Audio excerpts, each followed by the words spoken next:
This is Nostrovini. I have had a little sleep, so I am more sharper and looking good. Anyway, this is about to report the last week's big fights, the controversies, and significance of each fight. Moses Atama, Germ against the Amigo, eight against 899 assassin Jeremy Franklin Jr. This fight has incredible amount of significance. For the first time, an opponent in a little bit of time is considered a real threat to the great Alexander, who expect, in spite of his 40 years, is probably at the top of his game. Moses is going to go into this fight, if they do fight soon, or even later, the primitive favorite. He seems to have the power that even Tyson would envy. He fought the assassin Jeremy Franklin, who had never been really hurt, and fought significant punchers in his time, including the great Joshua. But he was knocked senseless, flat on his face, totally knocked out by Moses, who displayed a large version of Sugar Ray Robinson. Incredible speed, incredible boxing ability, and a devastating punch. What is missing from the equation really is, can he take a great punch, or what do we do with adversity? There were weaknesses seen in his almost invincible armor. The first round, he tried to take out Jeremy and Franklin early, and he was huffing and puffing. So there might be a stamina problem in a fight that goes past 6 or 7 rounds. Can Alexander evade him for that period of time with his amazing boxing ability? Can Alexander survive Moses' incredible power? Even though Alexander, I don't think has ever been knocked out in either amateur or professional career. Maybe floored at least with one body shot at one point by the one of his large giant opponents. The name escapes me at the moment. My brain is not quite what it once was. Anyway, Moses is going to go into this fight with the invincibility that George Foreman had going into the fight with Muhammad Ali. Not everybody as old as I am can remember the aura, the invincibility that was surrounding Foreman when he destroyed Frazier and Norton, men who had given Ali holy hell in a matter of few rounds. And this is why I think Alexander, I would still consider the favorite. He has experience, and he is probably one of the greatest heavyweights in history, given his resume, given his accomplishments. Can he beat Moses? I think so. But the time is now. While Moses is still green in terms of adversity. Now, the next fight I want to talk about, the Hatfield train, Willie Hutchinson against the cannon, Ezra Taylor. Now, this is a fight in which Willie's experience won out against Ezra's natural talent, his native athleticism and his youth. Well, actually, not his youth. Taylor was actually somewhat older than Hutchinson.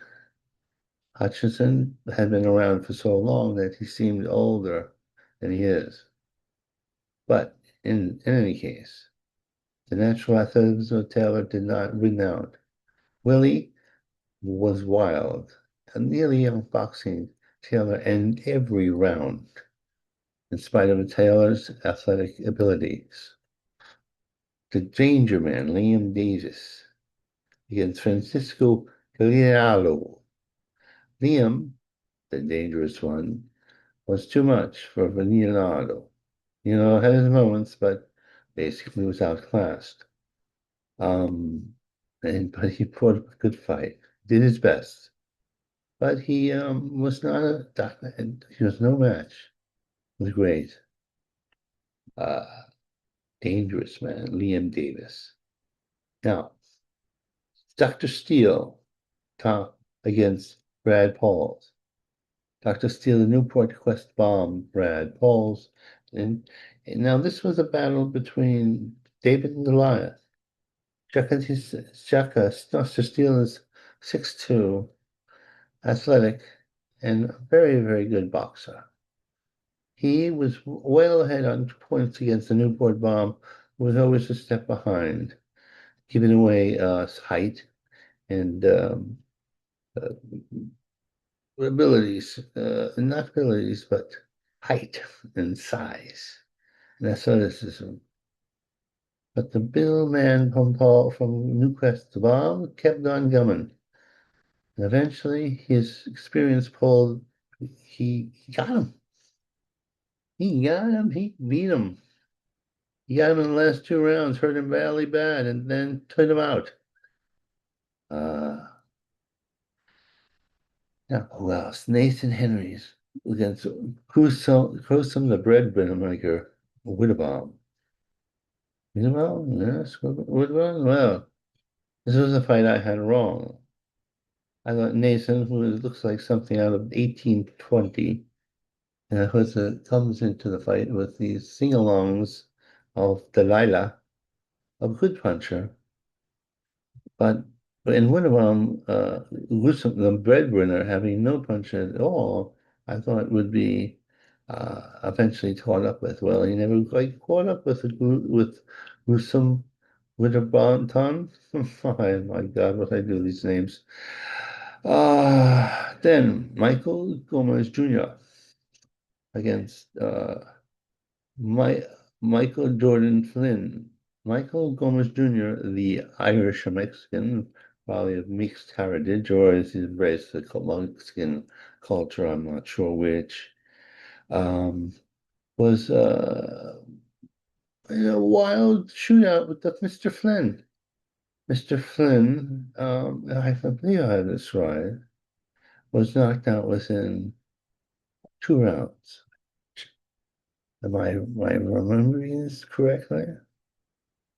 Josh Holmes. Was this Josh Holmes that was knocked out in the couple of rounds by and so Josh Holmes that won against Chupa Alex? It's a merely few days away, yet my brain betrays me. I know Nelson Burchild, 10-0-0 with 7 KOs, beat Ryan Griffith 8-1 and 0-3 with unlimited KOs. So could not pay attention to who else won this fight correctly. Now,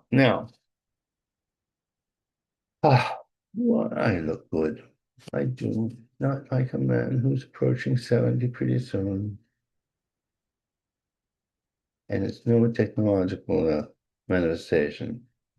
Cameron just loves me as much as I love myself. Anyway, what was it about to the trenches? Some some uh, some Ventura and Fundora. The Towering Inferno against Keith Thurman, the one time a top contender, probably still a top contender now. He was just fighting David and Goliath, beyond David and Goliath sort of underdog situation.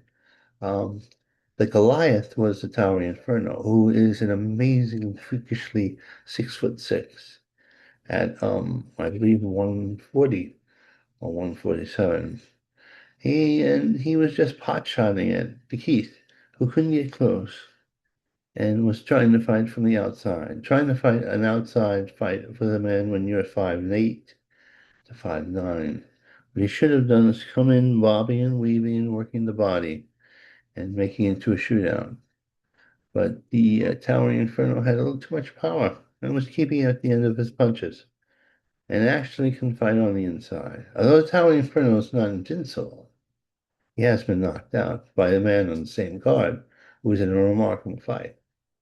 Um, let's see. The Towering Inferno eventually they stopped the fight. He had chopped up Keith rather significantly, and the fight seemed to be one-sided. And it was going into the late rounds, and all Keith would do is take more punishment and more um, Okay, it could have been cut up more, sliced up like, to ribbons.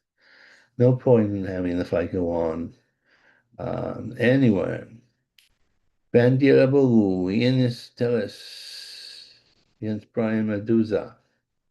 Now, this Cuban, Ines Tellez, who had won also to an African fighter earlier in the day, in the week, in the month, and year, was fighting Brian Mendoza at 23-4 and 0 against Guinness, who's 11-1 and 0 with 8 KOs. Brian had 17 KOs, and considered in one of his fights that he had significantly won was against the aforementioned Pandora, proving Brian has an iron chin, a good punch, and determination. But he wasn't out-determined by Guinness Tellus this time. They had a clash of heads in which it was one of the most brutal clashes of heads that totally, in the inside of Guinness Tellus's head, had crushed his tongue,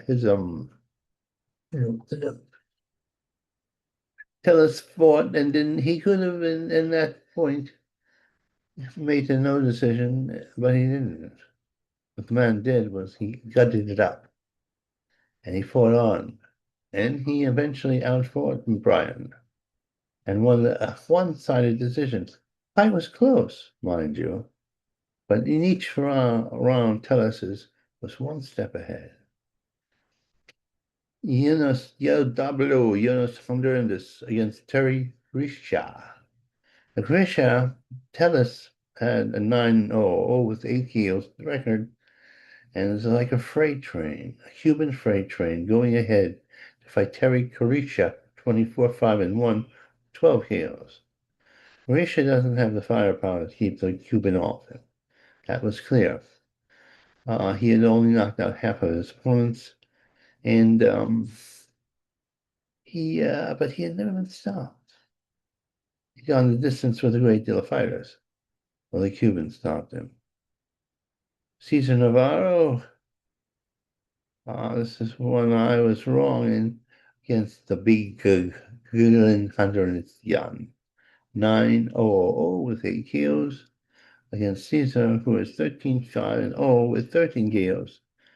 The Navarro had actually, and this is a heavyweight fight, by the way, had fought a Cuban fighter of constitutional prowess to almost to a standstill. And he seemed to have the firepower, and he was 6'2", 6'3", as opposed to Gagin's 6'6". Yet he was destroyed. He couldn't get past it. He would hook a lot of punches, and he didn't respond to him. He didn't use his physical attributes or go for the gusto as he did against the Cuban. Interesting. I had underestimated the big gug because of aesthetic. He's a big chunky guy. Yes, one of my people who I identify with now. Hopefully in the future I won't as I lose weight. Elijah Garcia against Kevin Newman, the second. Who is the second coming? Well, the second coming came well in this fight. He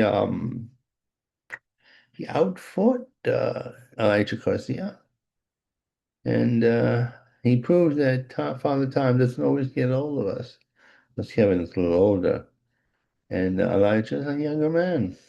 We can be fooled, can't we? Campo Carligos, 11-0 and 1 with 9 KOs against the gifted Julian Gonzalez, 16-1 and 1 with 12 KOs. I had examined these fighters and I had found that on candy that the gifted one was not gifted enough to defeat Burgos, although their records were identical. The amazing powers I have of observation put the Capulus, who I believe is Mexican, I had Alchemixing Julius Gonzalez. Gonzalez tends to be what's his name, I think. Now, what do we get from all of this? What we do get is I would still favor the great Alexander to conquer. But Alexander, and the thing is about Alexander, this rumors has it or talk, Alexander contributes that he will retire after 2 or 3 fights. This man loves boxing. I suspect he'll be like an Archie Moore or Bernard Hopkins.